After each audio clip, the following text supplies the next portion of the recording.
Hai teman-teman, ketemu lagi dengan saya Jilhelma Mesya Putri. Di materi kali ini saya akan membahas tentang tahayul, bid'ah, dan khurafat. Pertama yaitu tahayul. Kata tahayul berasal dari bahasa Arab al-tahayul yang bermakna reka-rekaan, prasangka, dan hayalan. Sementara secara istilah, tahayul adalah kepercayaan terhadap perkara goib, yang kepercayaan itu hanya didasarkan pada kecerdikan akal, bukan didasarkan pada sumber Islam, baik Al-Quran maupun hadis. Bila ditengok ke masa lampau di berbagai daerah, di berbagai negara, khususnya Timur Tengah, kepercayaan model tahayul ini pernah berkembang pesat pada zaman Persia. Misalnya, sudah ada agama Zoroaster. Menurut agama ini, ada Tuhan baik dan ada Tuhan buruk atau Tuhan yang jahat. Api dilambangkan sebagai Tuhan yang baik, sedangkan angin dilambangkan sebagai Tuhan yang jahat. Kepercayaan ini berkembang dengan keharusan untuk menghormati, yang kemudian diwujudkan dengan sajian atau dengan penyembahan melalui cara tertentu terhadap sesuatu menjadi pujaan yang dirasa mempunyai kekuatan tertentu.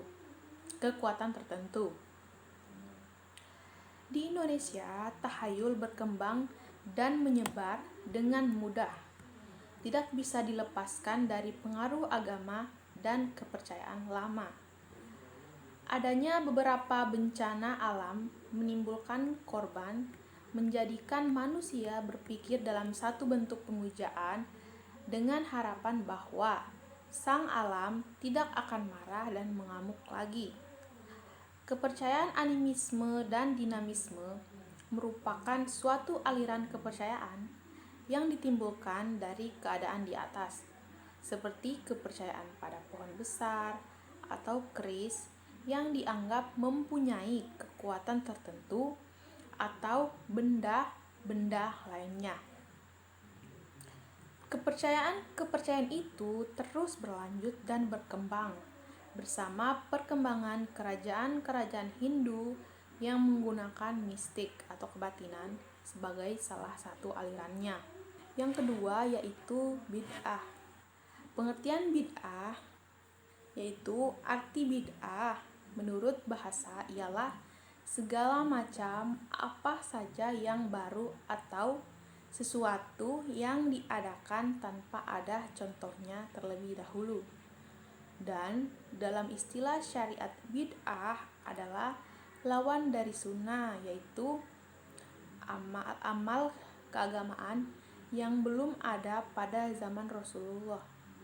Sedangkan arti bid'ah secara istilah adalah mengada-adakan sesuatu dalam agama Islam yang tidak dijumpai keterangannya dalam Al-Quran dan Al-Sunnah.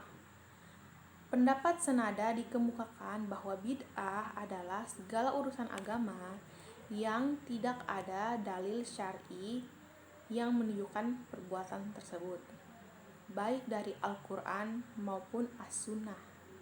Berikut macam-macam bid'ah.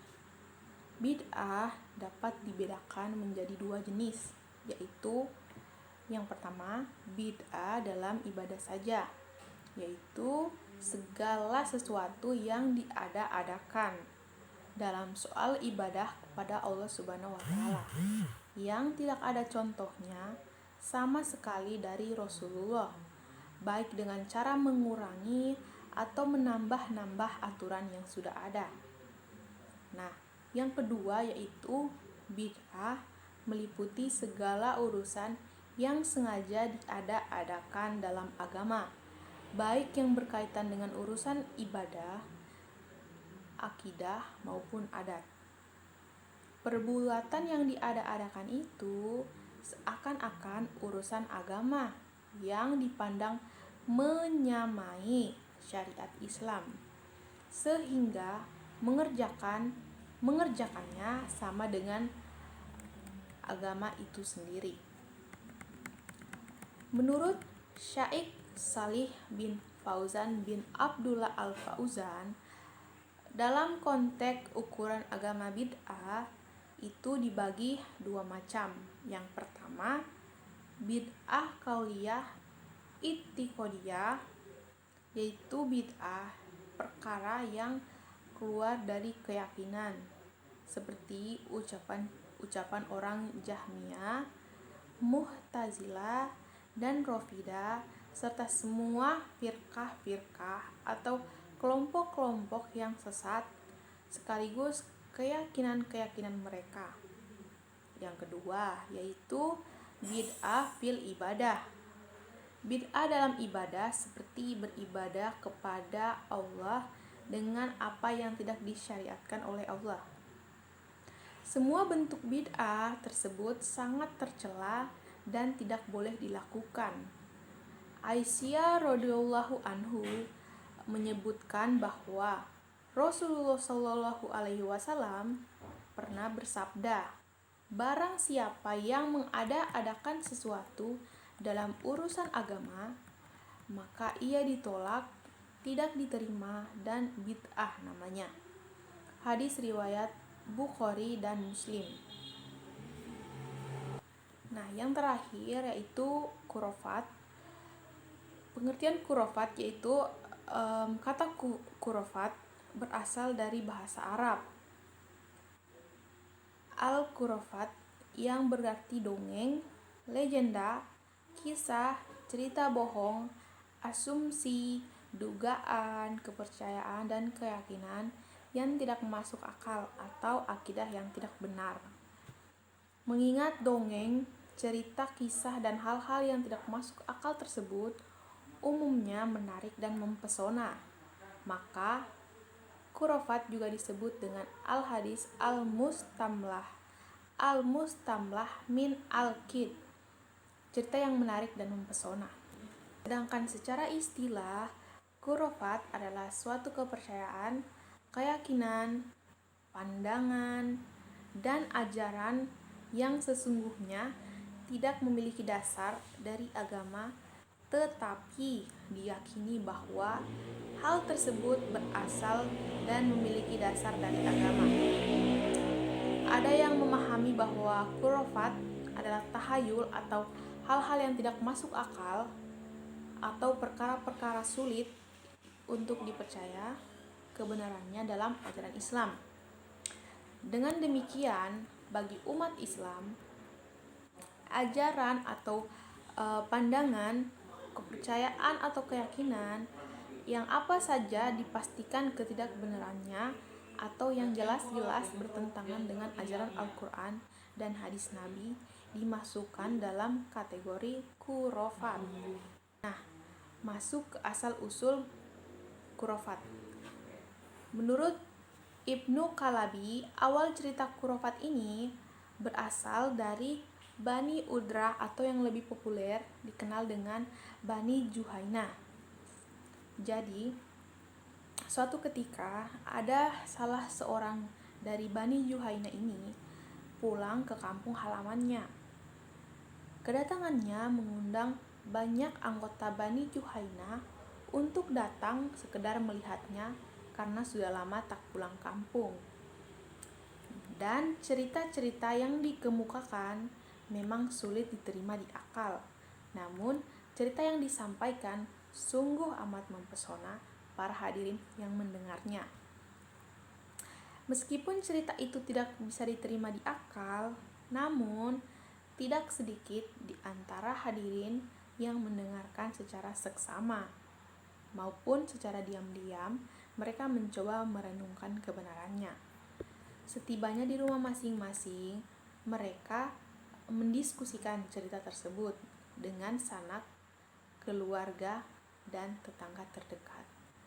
Akhirnya, cerita-cerita itu berkembang dan tersebar di seluruh masyarakat Bani Juhainah. Dalam perkembangannya, kemudian cerita-cerita yang tidak masuk akal dan tidak berdasarkan pada sumber Al-Quran maupun Sunnah itu oleh masyarakat dianggap sebagai sebuah cerita bernilai religius dan mempunyai dasar dari agama. Khurafat ini berkembang dengan pesat seirama dengan pembudayaan apa yang disebut dengan taklidisme atau ajaran yang bersifat ikut-ikutan.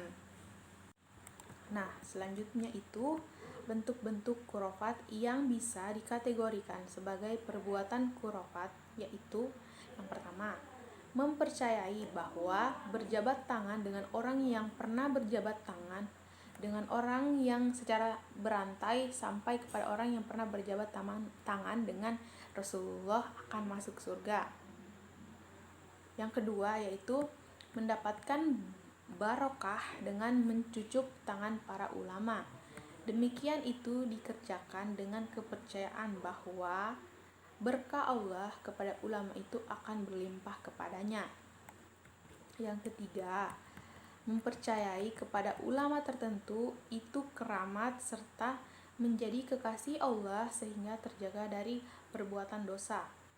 Andai kata pun berbuat dosa, maka sekedar sengaja diperbuatnya untuk menyembunyikan kesuciannya, tidak dengan niat maksiat. Yang selanjutnya, memakai ayat-ayat Al-Quran untuk azimat atau menolak bala, penghasilan dan sebagainya. Yang terakhir yaitu mengambil wasilah atau perantara orang yang telah mati untuk mendoakan kepada Allah. Mereka berziarah ke kuburan para wali dan ulama besar serta memohon kepada Allah agar doa atau permohonan orang yang berziarah kuburnya itu dikabulkan. Ada yang memohon dapat jodoh, anak, rezeki, pangkat, keselamatan dunia akhirat, dan sebagainya. Mereka percaya dengan syafaat atau pertolongan arwah para nabi dan ulama itu, permohonan atau doa mesti dikabulkan Allah karena wali dan ulama itu kasihnya. Oke, sekian materi dari saya mengenai tahayul, bid'ah, dan khurafat. Saya Ajril Mesya Putri, kurang dan lebihnya mohon dimaafkan karena saya hanya manusia biasa yang mempunyai banyak kekurangan. Wabillahi taufiq wal hidayah. Wassalamualaikum warahmatullahi wabarakatuh.